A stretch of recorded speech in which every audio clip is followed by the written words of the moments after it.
사람이 밭에서나 포도원에서 짐승을 먹이다가 자기의 짐승을 놓아 남의 밭에서 먹게 하면 자기 밭에 가장 좋은 것과 자기 포도원에 가장 좋은 것으로 배상할지니라. 불이 나서 가시나무에 댕겨 낯간이나 거두지 못한 곡식이나 밭을 태우면 불러온 자가 반드시 배상할지니라.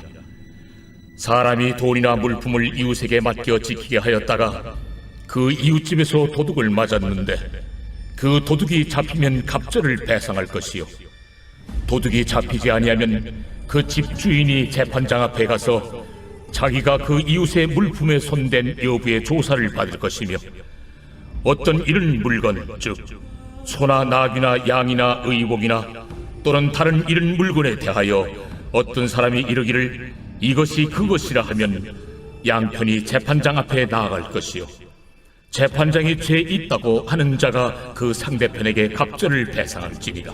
사람이 나귀나 소나 양이나 다른 짐승을 이웃에게 맡겨 지키게 하였다가 죽거나 상하거나 끌려가도 본 사람이 없으면은 두 사람 사이에 맡은 자가 이웃의 것에 손을 대지 아니하였다고 여호와께 맹세할 것이요, 그 임자는 그대로 믿을 것이며 그 사람은 배상하지 아니하려니와, 만일 자기에게서 도둑 맞았으면 그 임자에게 배상할 것이며, 만일 찢겼으면 그것을 가져다가 증언할 것이요, 그 찢긴 것에 대하여 배상하지 아니할지니라. 만일 이웃에게 빌려온 것이 그 임자가 함께 있지 아니할 때에 상하거나 죽으면 반드시 배상하려니와, 그 임자가 그것과 함께 있었으면 배상하지 아니할지니라. 만일 세낸 것이면 세로 족하니라. 오늘 우리가 봉독한 이 말씀 가지고 배상의 법의 제목으로 말씀의 은혜를 같이 나누겠습니다. 어제에 이어서 배상의 법에 대한 말씀을 묵상하고자 합니다. 하나님은 배상의 법을 엄중하게 하셨어요. 왜 그렇게 하셨느냐 하면, 도둑질한 사람이 탐심을 버리고 그리고 탐심의 가치관, 이 세상의 가치관에서 벗어나 하나님의 자녀로 살기를 바라셨기 때문입니다.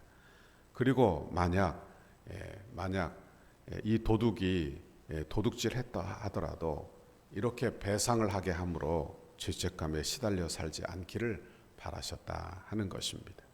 여러분, 이것은 지금도 우리에게 그대로 적용이 됩니다. 여러분, 돈을 너무나 사랑한 나머지 성도는 다른 사람의 것을 탐하여 도둑질해서는 안 된다 하는 말씀입니다. 또한 이것이 삶의 습관이 되어 삶의 양식이 되어 이렇게 성도가 양심의 가책도 없이, 신앙의 양심의 가책도 없이 살아서는 안 될 것을 말씀하고 있는 것입니다. 그러므로 배상의 원리를 저와 여러분이 오늘 또 묵상하는 중에 하나님의 은혜의 축복을 받기를 바라는 것입니다. 성경에 이스라엘의 첫 번째 왕 사울 왕에 대한 이야기가 나와요. 사울은 키가 장대하고 그리고 인물도 잘나고 굉장히 훌륭한 사람이었습니다. 하나님이 특별히 택해서 하나님의 나라의 첫 번째 왕으로 삼으셨어요. 그리고 하나님께서 그에게 명령을 했어요. 하나님께서 이스라엘 백성들이 출애굽할 때 광야를 통과할 때 아말렉이 이스라엘 백성들을 괴롭힌 것을 기억하고 사울 왕에게 아말렉을 쳐서 남녀노소 빈부귀천을 막론하지 말고 짐승까지 다 진멸하라, 이렇게 명령을 하셨습니다. 여러분, 그런데 사울 왕은 그 짐승들을 살찐 것을 바라보며 욕심을 내고 탐욕을 내어 살려가지고 오게 되는 것입니다. 그러자 사무엘이 찾아왔어요. 사무엘상 15장 17절에 보면, 사무엘이 가로되 왕이 스스로 작게 여길 그때에 이스라엘 지파의 머리가 되지 아니하셨나이까. 여호와께서 왕에게 기름을 부어 이스라엘 왕을 삼으시고 또 왕을 길로 보내시며 이르시기를 가서 죄인 아말렉 사람을 진멸하되 다 없애기까지 하라 치라 하셨거늘 어찌하여 왕이 여호와의 목소리를 청종하지 아니하고 탈취하기만 급하여 여호와께 악하게 여기시는 것을 행하셨나이까. 이렇게 꾸짖는 말씀이 나오게 되는 것입니다. 여러분, 사울 왕이 아말렉을 치고 보니까 너무 좋은 것이 많은 거예요. 양과 염소, 살찐 소들, 여러분 그런 재물들이 많은 것입니다. 그러니 하나님이 멸하라고 한 것을 보면서 탐심이 생겨 그것들을 다 탈취해 왔다. 탈취하기만 급했다. 그런 말씀이에요. 그리고 욕심 때문에 하나님의 말씀을 그저 무시하게 되었다 하는 것입니다. 여러분, 그때 사울이 사무엘에게 대답하기를 이 양떼나 소떼는 너무 살찌고 기름지고 좋아서 백성들이 당신의 하나님께 제사들을 드리자 하여 죽이지 않고 살려왔다. 그렇게 대답하게 된 것입니다. 여러분, 하나님이 꾸짖을 때는 변명하지 않고 회개하시기를 바랍니다. 여러분, 변명해서는 안 되는 거예요. 변명하면 버림을 당하게 되는 것입니다. 그때 사무엘이 뭐라고 합니까? 사무엘이 가로되 여호와께서 번제와 다른 제사를 그 목소리를 청종하는 것처럼 좋아하시겠습니까? 그리고 순종이 제사보다 낫고 듣는 것이 수양의 기름보다 나으니 이는 거역하는 것은 사슬의 죄와 같고 완고한 것은 사신 우상에게 절하는 죄와 같다. 그렇게 말씀하고 있는 것입니다. 여러분, 그래서 하나님은 그를 버려 왕권을 다윗에게 넘겨주게 되는 것입니다. 탐욕이 어떻게 발전한지를 잘 보십시오. 탐욕이 잉태하여 죄를 낳습니다. 그리고 그 죄가 하나님의 말씀일지라도 거역하게 만듭니다. 그리고 결국에는 그 죄가 파멸로 그를 이끌어가게 되더라 하는 것입니다. 탐심은 자기가 가진 것에 만족을 못하게 해요. 그리고 마음에 다른 것을 탐하게 하는 것입니다. 만족과 감사가 사라져 가기 때문에 그 마음 속에 하나님 외에 다른 것을 섬기게 된다 하는 말씀이에요. 탐심이 얼마나 심각한지 골로새서 3장 5절에 보면 그러므로 땅에 있는 지체를 죽이라 곧 음란과 부정과 사욕과 악한 정욕과 탐심이니 탐심은 우상 숭배니라. 그렇게 이야기하고 있어요. 한번 잘 생각해 보십시오. 우리 안에 있는 탐심, 거기에서부터 온갖 죄악이 다 흘러나오지 않습니까? 탐심에서부터 시작된 것이 우상 숭배예요. 여러분, 음란과 온갖 부정과 악한 정욕, 이게 다 어디에서부터 생겨나느냐? 바로 우리 마음속에 탐심에서부터 생겨난다 하는 말씀입니다. 이제 5절 이하의 말씀을 보십시오. 배상의 원리를 더 구체적으로 말하고 있습니다. 5, 6절에 보니까 사람이 짐승을 먹이다가 남의 밭에 그 짐승이 들어가서 먹으면 어떻게 합니까? 밭을 망치게 되지 않아요. 그러니 밭에 가장 좋은 것으로 배상하고 포도원에 가장 좋은 포도로 배상하라고 이야기를 해요. 또한 밭에 불을 놓다가 그 불이 번져서 다른 사람의 곡식과 밭을 다 태우면 배상을 해라. 갑절로 배상하라. 또 7절 이하에 보면 세 가지 경우가 나오는데, 첫째, 돈이나 물품을 맡겼다가 도둑질을 맞는 경우입니다.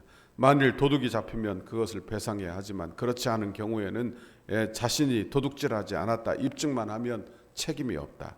또 둘째는 나귀나 소나 양을 도둑질 많았을 경우에 이때에도 맡은 자는 자신이 손대지 않은 이상 그것을 배상할 책임이 없었다 하는 말씀입니다. 여러분, 단지 이 경우에 증인이 될 사람이 없기 때문에 재판장에 가서 조사를 해도 소용이 없기 때문에 하나님께 맹세하게 하고 결백하면 그것을 믿어주고 그리고 배상하지 않도록 했어요. 세 번째, 여러분, 세를 받고 짐승을 빌려주었는데 주인이 있는 상태에서 그 짐승이 죽으면 상한 경우에 그때에는 배상하지 않아도 된다. 여러분, 세를 받을 경우에 세낸 것으로 충분하기 때문이라 이렇게 이야기하고 있는 것입니다. 여기서 우리가 율법을 우리에게 다 적용할 수는 없어요. 그렇죠? 지금 이걸 그대로 우리에게 이 사회법에 다 적용할 수 없다. 사회에 적용할 수 없다 하는 말씀입니다. 그러면 여러분, 우리는 이 세세한 율법의 적용을 통해서 율법의 원리를 배우게 돼요. 그게 뭐냐? 첫 번째는 죄의 대가는 반드시 치러진다는 거예요. 율법을 통해서 깨닫게 되는 게 무엇입니까? 바로 죄의 싹은 사망이라는 원리예요. 여러분, 이것은 생명은 생명으로 되갚아져야 된다는 원리가 되는 것입니다. 이 죄에 대하여 우리가 묵상하게 되는 거예요. 여러분 보십시오. 우리도 죄를 지으면 그 죄가 그저 용서되는 것이 아니라 죄의 싹은 사망이므로 생명으로 되갚아져야 한다. 이것을 알게 하는 것입니다. 이것을 알게 하는 것. 그래서 우리를 이끌어 그리스도께로 가게 하는 것입니다. 여러분, 그리고 또한 배상의 원리를 보면 국률의 원리가 포함되어 있습니다. 5절 이하에 보면 봉급쟁이, 그러니까 남의 물건을 맡아 짐승을 관리하거나 뭐 또 이렇게 관리하는 사람들에게 해를 당했을 경우, 여러분 그들은 봉급쟁이가 아닙니까? 그런데 그 짐승을 잃어버렸다고 그들에게 배로 배상하라 그러면 그는 살 수 있겠어요? 그러니 율법이 어떻게 하게 하느냐, 과중하게 약자들에게 배상을 하지 못하도록 그렇게 율법을 정해놓고 있는 것입니다. 그러니까 율법의 원래 정신이 어떤 것인지를 잘 깨닫게 되는 거예요. 율법은 사람을 위한 것이요 사람을 살리기 위한 것이다 하는 것입니다. 그러니까 배상의 원리는 어떤 원리냐? 율법은 바로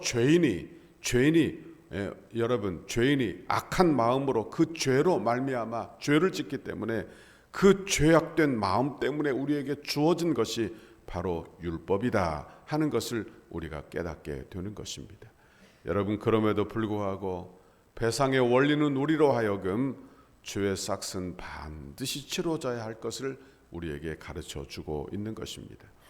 여러분, 그런데도 이제 신약에 와서는 이런 배상의 원리가 달라지고 있는 것입니다. 마태복음 5장 36절 38절 이하에 보면 산상수훈이 나와요. 이때 우리 예수님이 이 율법을 다시 해석해 주시는데 이렇게 말씀합니다. 눈은 눈으로 이는 이로 라고 하는 이 배상의 원리를 이야기하다가 사랑의 원리를 가르치고 계세요. 여기 마태복음 5장 39절에 보면 악한 자를 대적하지 말고 내 오른편 뺨을 치거든 왼편도 돌려대라고 말씀합니다. 속옷을 가지고자 하는 자에게 겉옷을 주라고 말을 해요. 억지로 오리를 가고자 하거든 심리를 동행해 주라고, 그리고 원수를 미워하지 말고 사랑하라 하는 다른 원리를 우리에게 가르쳐 주고 있더라 하는 것입니다. 제가 아까도 금방 말씀드렸지만 배상의 원리는요, 죄악된 죄인 때문에, 죄악된 죄인의 마음 때문에 주어진 그런 율법이에요. 그러나 이제 예수 믿어 우리의 마음이 성령으로 거듭나게 되는 것입니다. 그러므로 하나님의 사랑을 경험한 사람, 예수 그리스도의 십자가의 사랑을 경험한 사람은 이제 이 세상의 배상의 원리로, 죄인의 원리로만 사는 것이 아니라 이제 그것을 넘어서서 사랑의 원리를 배우라. 그것이 바로 성경의 말씀이 되는 것입니다. 원래 율법은 사랑의 원리예요. 율법은 사랑의 원리. 그러나 죄인들 때문에 그 율법이 제한되어 있었어요. 그러나 여러분, 예수 그리스도께서 이 땅에 오심으로 하나님의 사랑을 우리에게 가르쳐 주심으로 여러분, 이제 성도는 배상의 원리를 넘어 사랑의 원리로 살아야 할 줄 믿습니다. 여러분, 우리는 죄사함을 하나님의 예수 그리스도의 십자가로 죄사함 받아 하나님의 자녀 되었습니다. 아멘. 여러분, 그러므로 이제 보복의 원리, 배상의 원리, 여러분 이 세상에 여러분 계산의 원리로만 살지 말고 우리는 사랑의 원리로, 하나님의 은혜 받은 사랑의 원리, 긍휼의 원리로 저와 여러분이 살기를 바랍니다. 오늘 하루 이 믿음으로 살기를 간절히 부탁합니다. 이런 믿음으로 살게 해달라고, 내 마음 안에 분노의 마음, 또는 보복하고자 하는 마음, 또는 배상을 받고자 하는 마음 그대로 살지 말고 하나님이 주시는 긍휼의 마음으로 살아 여러분, 저와 여러분이 이 세상의 빛과 소금의 역할을 감당하고 사는 저와 여러분의 신앙생활 다 되기를 바랍니다. 이런 귀한 은혜를 주시라고 간구하고 기도하는 이 새벽 되시기를 주님의 이름으로 축원합니다. 우리를 향한 주님의 뜻을 이루소서. 백대 기도문 거룩한 헌신을 위하여, 화요일 11페이지입니다. 영적 성숙. 성령의 하나 되게 하신 것을 힘써 지켜 더욱 견고한 공동체로 결속되게 하옵소서. 모든 성도가 세상 욕심을 내려놓고 천국을 소망하는 한 단계 더 높은 경지의 믿음을 갖게 하옵소서.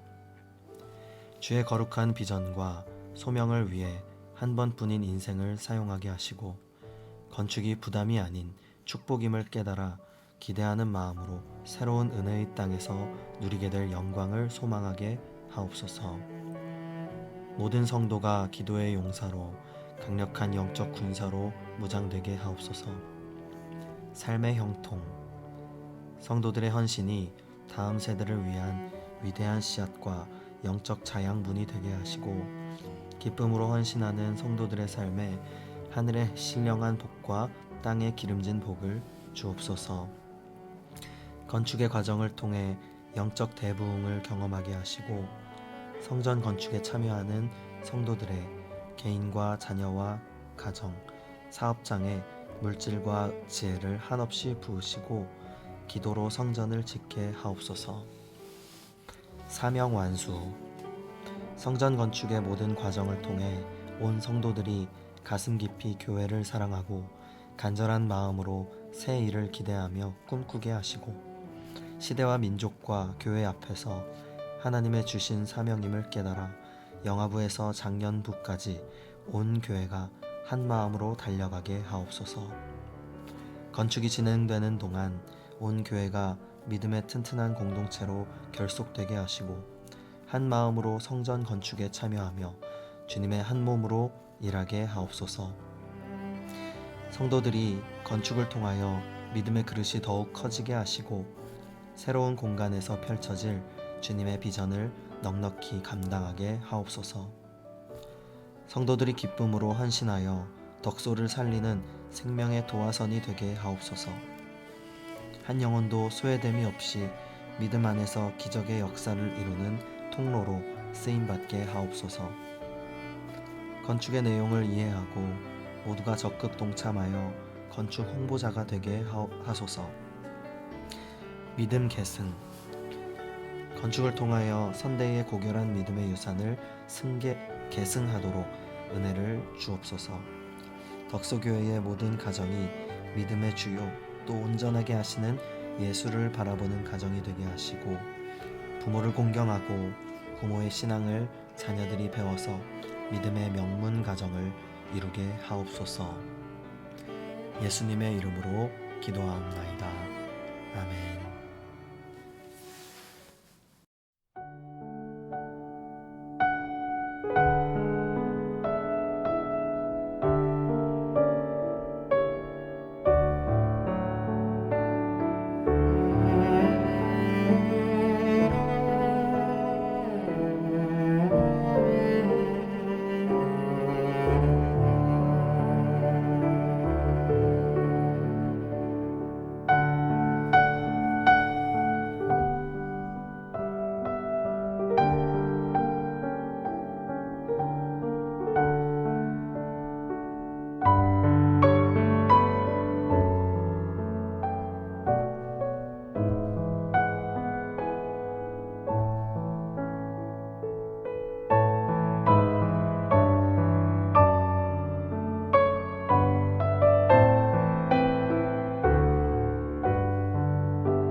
아멘.